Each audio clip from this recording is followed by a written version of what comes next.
हाय दोस्तों, स्वागत है आपका इस YouTube channel PM study centre में। तो आज के इस वीडियो में हम 8 अंक में पूछे जाने वाले मोस्ट इंपॉर्टेंट क्वेश्चन को देखेंगे, जो कि बोर्ड एग्जाम 2025 की दृष्टि से मोस्ट इंपॉर्टेंट क्वेश्चन है और यह बोर्ड एग्जाम में हर वर्ष किसी न किसी सेट में पूछा ही पूछा जाता है। तो आज के इस वीडियो में हम इस निश्चित समाकलन के प्रश्न को देखिए। जो यह निश्चित समाकलन का प्रश्न है वह बोर्ड एग्जाम के लिए इंपॉर्टेंट प्रश्न है, क्योंकि यह बोर्ड एग्जाम में अधिक बार पूछा जा चुका है और आप सभी को पता ही होगा कि निश्चित समाकलन से हर वर्ष बोर्ड एग्जाम में प्रश्न पूछे ही जाते हैं। और निश्चित समाकलन से प्रश्न पूछे जाने वाला पहला प्रश्न हमारा यही प्रश्न है, क्योंकि सबसे पहले जो प्रश्न पूछा जाता है वह निश्चित समाकलन का यही प्रश्न इंपॉर्टेंट प्रश्न है, क्योंकि हर साल पूछा गया है और इस वर्ष के भी बोर्ड एग्जाम में पूछा जाएगा। तो हमारा प्रश्न है कि समाकलन 0 से pi x dx upon a square cos square x plus b square sine square x का मान ज्ञात कीजिए। तो चलिए हम इस प्रश्न को हल करेंगे, फिर खंड ख को भी हल करेंगे। तो चलिए पहले हम अपना प्रश्न नंबर क को हल करते हैं। तो हमारा प्रश्न दिया गया है निश्चित समाकलन का, इसका हमें मान ज्ञात करना है। चलिए वीडियो को शुरू करते हैं। तो सबसे पहले इस दिए गए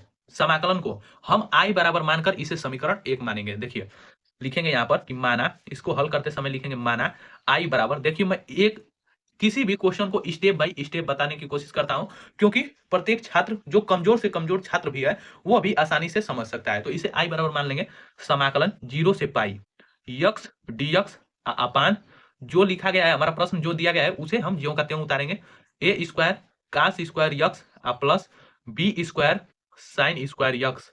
इसे हम मान लेंगे कि ये हमारा समीकरण 1 है। समीकरण 1 मान लिए। अब इसमें हम प्रगुण 4 का प्रयोग करेंगे। तो लिखेंगे प्रगुण 4 से, आप सभी को प्रगुण 4 पता ही होगा, यदि नहीं पता है तो मैं बता देता हूं। यहाँ पर देखिए हमारा प्रगुण 4 यह कहता है कि यदि कोई समाकलन 0 से a दिया गया है और वो हमारा समाकलन fx इंटू dx के रूप का है, तो जब इसमें हम प्रगुण 4 का प्रयोग करेंगे तो 0 से a हमारा लिमिट तो रहेगा ही रहेगा, लेकिन जो फंक्शन रहता है वह अपर लिमिट में से घट जाता है। तो यहाँ पर अपर लिमिट a है और फंक्शन हमारा यक्स है, तो F a minus x into dx हो जाता है। यही है हमारा प्रगुण 4। तो चलिए प्रगुण 4 का प्रयोग कर देंगे अब इसमें। तो प्रगुण 4 का प्रयोग करेंगे तो आई बराबर समाकलन 0 से पाई है तो 0 से पाई। अब यक्स में हमारा फलन है तो अपर लिमिट में से घट जाएगा, तो अपर लिमिट हमारा पाई है तो पाई माइनस यक्स हो जाएगा, जहां यक्स है वहां पाई माइनस यक्स हो जाएगा। अब बटा के a square cos square pi minus x plus b square sine square pi minus x. देखिए मैं एक एक स्टेप बताऊंगा इस क्वेश्चन को, तो वीडियो थोड़ा लंबा हो सकता है लेकिन आपको क्वेश्चन लगाने में आसानी होगी, क्योंकि मैं स्टेप बाय स्टेप बताने की कोशिश करता हूं। तो अब चलिए इसे आगे हल करते हैं। तो देखिए आगे इसे हल करेंगे तो आई बराबर हमारा लिमिट 0 से पाई और ऊपर हमारा पाई माइनस यक्स है तो pi minus x into d x. अब बटा के a square cos cos square pi minus x है, तो मतलब कास 180 माइनस थीटा, यक्स जो है वो हमारा थीटा के रूप में है, तो ये हो जाएगा हमारा माइनस कॉस यक्स।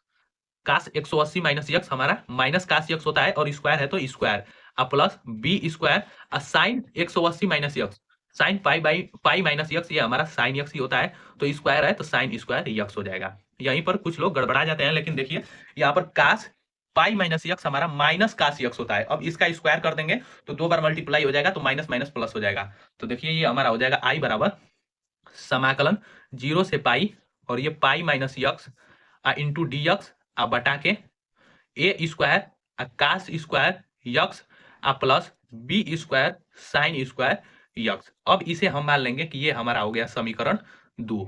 समीकरण 2 हो गया। तो अब समीकरण 1 और समीकरण 2 को आपस में जोड़ देंगे। तो चलिए यहाँ पर लिखते हैं कि समीकरण समीकरण 1 तथा समीकरण 2 को जोड़ने पर तो चलिए दोनों समीकरणों को जोड़ देते हैं आपस में। तो देखिए समीकरण 1 हम पहले ही यहाँ पर मान चुके हैं क्वेश्चन को ही, और समीकरण 2 यहाँ पर हल कर हम समीकरण 2 बना लिए। अब इन दोनों को आपस में जोड़ेंगे तो एलएचएस एलएचएस में जुटेगा, मतलब एलएचएस एलएचएस में जुटेगा और आरएचएस आरएचएस में जुटेगा। तो हमारा पहला समीकरण पहले है तो ये आई प्लस आई हो जाएगा। अब बराबर अब समीकरण 1 का आरएचएस है 0 से पाई और यक्स डी यक्स बटा के a square cos square x plus b square sine square x. ये हो गया समीकरण 1। अब समीकरण 2 क्या है तो ये है हमारा 0 से पाई और ये pi minus x into d x बटा के a square cos square x plus b square sine square x. ये हो गया समीकरण 2। अब चलिए दोनों को आपस में जोड़ रहे हैं तो ये आई और आई मिलकर हमारा हो जाएगा 2i बराबर। अब देखिए इसमें भी समाकलन 0 से पाई और इसमें भी है, समीकरण 1 में भी और 2 में। तो इन दोनों में से हम कॉमन कर लेंगे, तो 0 से पाई हो गया। अब दोनों को आपस में जोड़ेंगे तो किस प्रकार जोड़ेंगे, तो दोनों का हर समान है, तो हम इसका एलसीएम लेकर आसानी से जोड़ सकते हैं।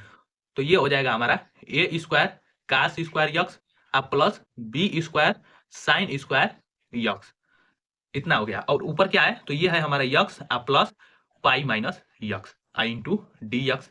ये हो जाएगा हमारा समीकरण 1 और 2 को आपस में जोड़ दिए तो अब इष्ट समीकरण हो गया। अब देखिए इसमें हमारा ऊपर यक्स धनात्मक है और एक यक्स ऋणात्मक है, तो दोनों आपस में कट जाएगा। तो 2i बराबर हमारा हो जाएगा समाकलन 0 से पाई, यहाँ पर ऊपर क्या बचेगा हमारा, केवल पाई बचेगा, अब बटा के a square cos square x plus b square sine square x into d x.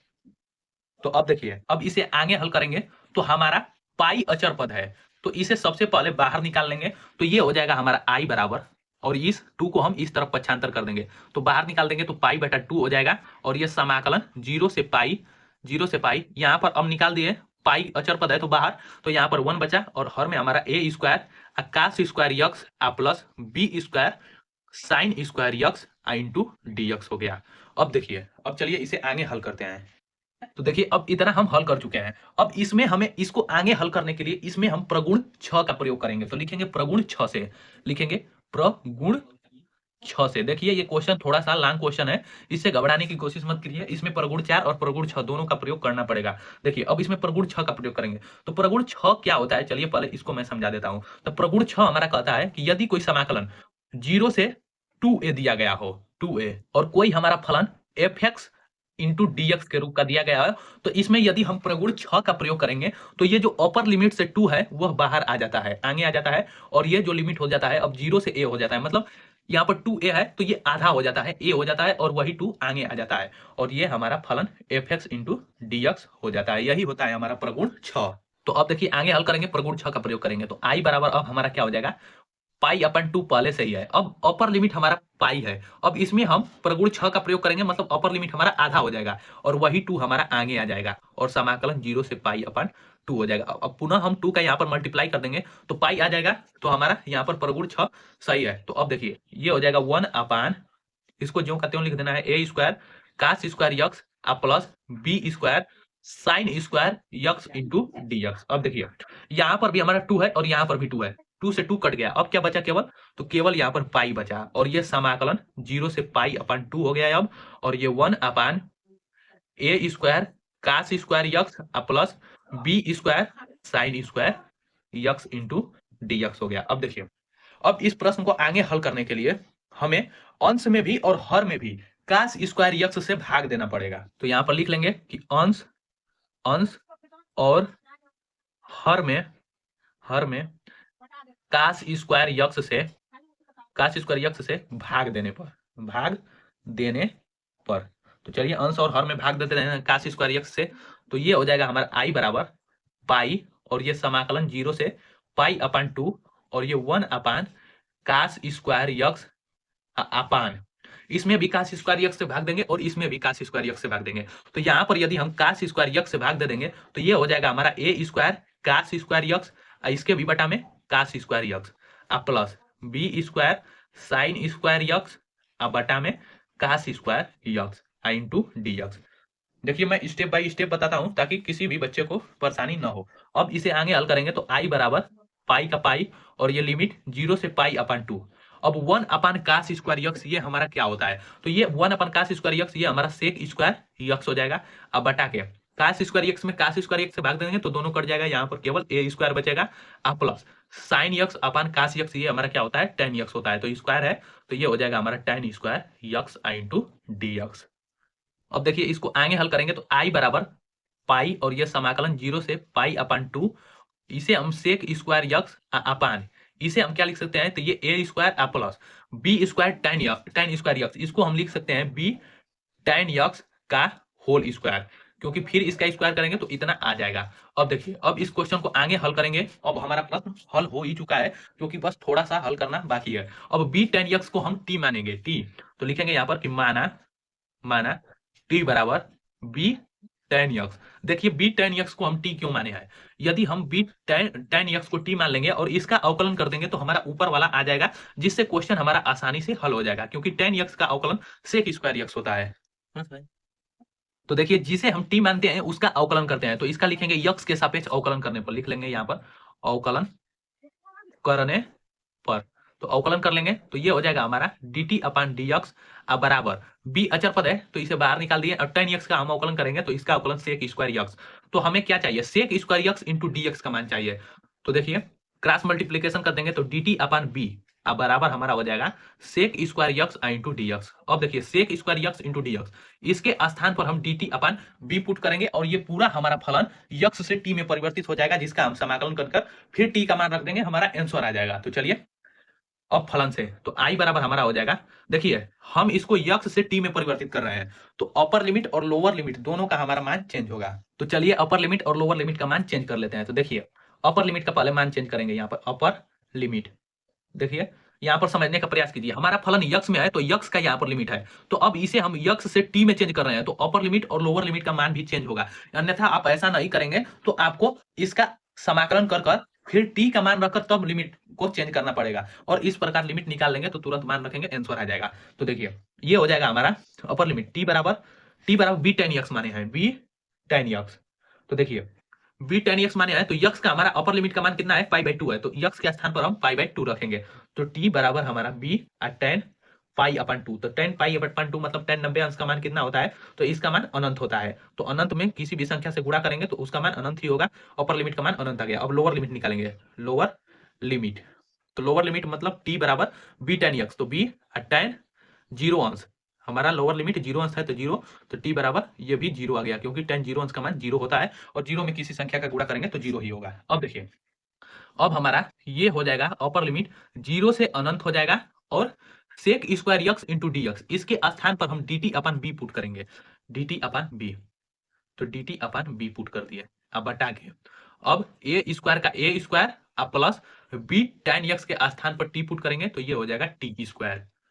तो अब इसमें हमारा वन अपन बी अचर पद है तो इसे सबसे पहले कॉमन कर लेंगे। यहाँ पर पाई हमारा पहले से ही था, यहाँ पर क्वेश्चन में यहाँ पर पाई, तो पाई लिखने के लिए भुला गए थे, तो देखिए पाई लिख लेंगे। तो आई बराबर हमारा हो जाएगा pi into one upon b अचर पद है यहाँ पर टी अपन बी, तो इसे कॉमन कर लेंगे और ये लिमिट जीरो से अनंत डी टी अपन ए स्क्वायर प्लस टी स्क्वायर ये हो जाएगा।